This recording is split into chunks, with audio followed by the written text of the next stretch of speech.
Krećemo od mesta broj 3 na mesto broj 3, televizija Nova S, naša televizija, i jedan fantastičan događaj iz jutarnjeg programa u kome svašta možete da vidite i opravdanje za ono u živom programu se svašta dešava, a i zaista jednu finu, cool reakciju koleginice Nevene Mađarević i što bi se reklo, kako je ona to ishendlovala. Mesto broj 3.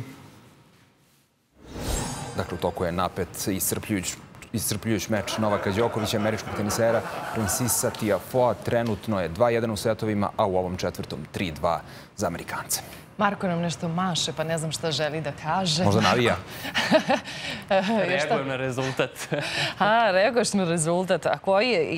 Ja vas ništa ne čujem cijelo jutro. Sad ponovi mi, Radovane, kako beše? 2-1 u setovima, u ovom četvrtom setu vodi Amerikanac. Da, pratim live score, da. 3-2 sada za Amerikanca, ali 40-0 za Đokovića i sada servira. Evo, vidjet ćemo za nekoliko trenutaka. Marko, ti sada možeš vremensku prognozu. Ja se nadam da su me slušalci, pardon, gledaoci, bolje pratili sada nego što si ti tokom cijelog jutra i jutros. S obzirom da je ovo poslednja prognoza. Marko, ja ovo ne bih smeo.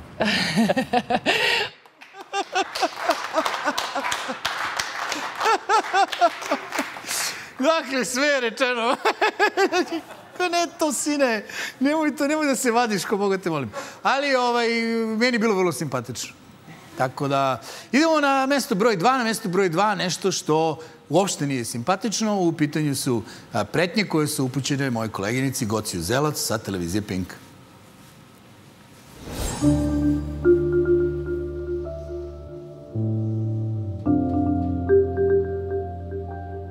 Novinari koji rade bi morali da sačuvaju tu osnovnu meru pristojnosti i da kažu, dobro, to mi je kolega, koleginica. Ali svi se znaju po 20 godina. Apsolutno, pa su možda i drugari. Da preko noći neke stvari se menjaju. Jer kažem, braneći Gocu Uzelac, neki novinar sa neke XY televizije, brani sebe, to mora da razume. Ne brani Gocu kad kaže prestanite ili nemojte to da radite. Sebe brani. Ako ne brani Gocu, ne brani sebe. I to moraju da razumeju novinari koji to ne razumeju. Dakle, pre nego što kažem bilo šta u vezi sa ovim prilogom, zaista moram da kažem da je strašno dobiti takve pretnje, da je strašno uputiti takve pretnje i da to ne bi trebalo da se dešava nikome, bez obzira na kojoj televiziji radi.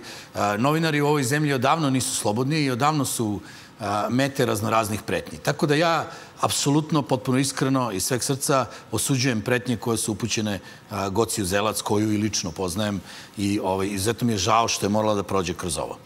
Što se tiče ovih komentarisanja u emisijama, hteo sam ovako zvanično da kažem da sam po prvi put u životu apsolutno saglasan sa onim što govori Nebojša Krstić.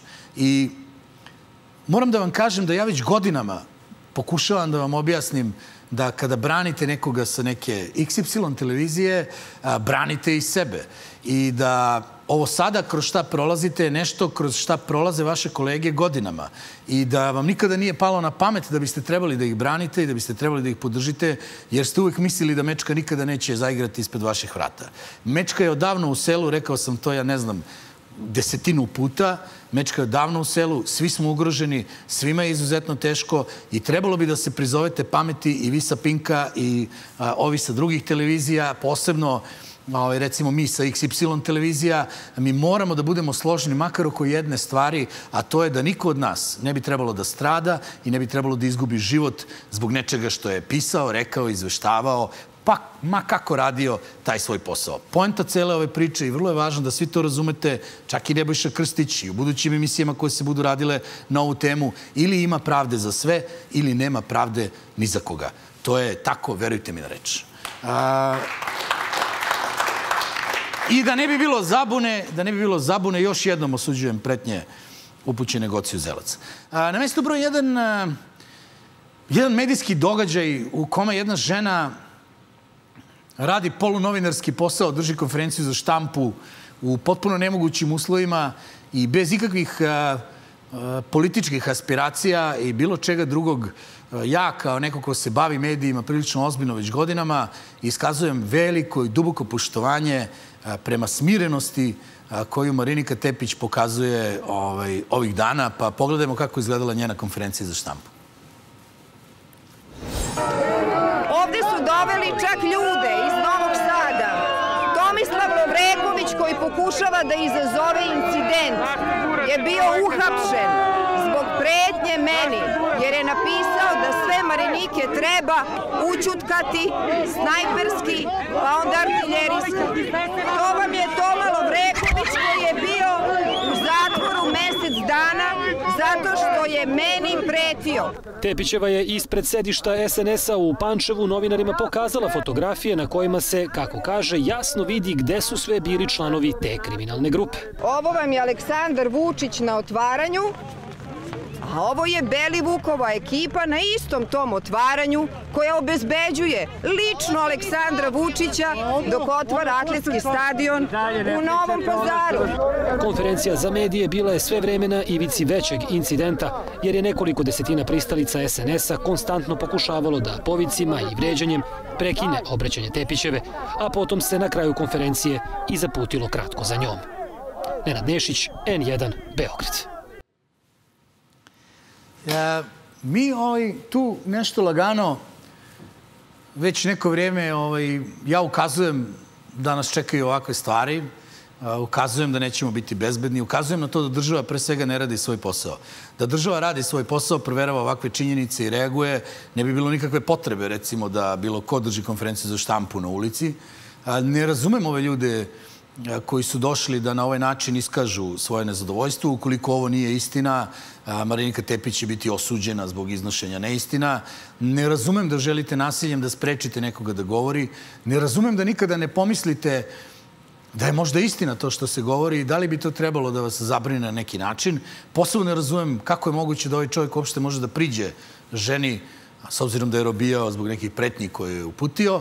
I ono što nikako ne mogu da razumem, šta je jadna kokoška kriva u svemu ome i kako nije završilo u nekoj pančevačkoj supi, nego je završila tako što su je bacali na Mariniku Tepić. Preliva se ovo nasilje iz medija, neaktivnost državnih organa izaziva to nasilje i ono se preliva iz ovog lonca koji se zove Srbija po svima nama.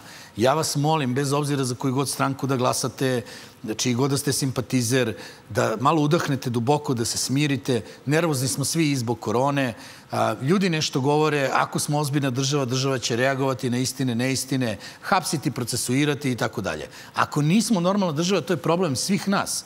Niti mogu naprednjaci nekome da budu posebno krivi, niti ovi drugi, niti treba oči da kopamo jedni drugima, već da razmislimo o tome zašto država nije normalna i da na nekim izborima ili kroz druge neke normalne, civilizovane načine to pokušavamo da rešimo. Još jednom, ne znam novinara koji bi bio ovako hladnokrvan, ne znam osobu koja bi bila ovako hladnokrvna kao što je bila Marinika i gospođo Tepić, ja vam se zaista divim na strpljenju koje imate i pokazujete i toleranciji za koju se zalažete. Ukoliko vam se dopao ovaj video, subscribeujte se na naš YouTube kanal.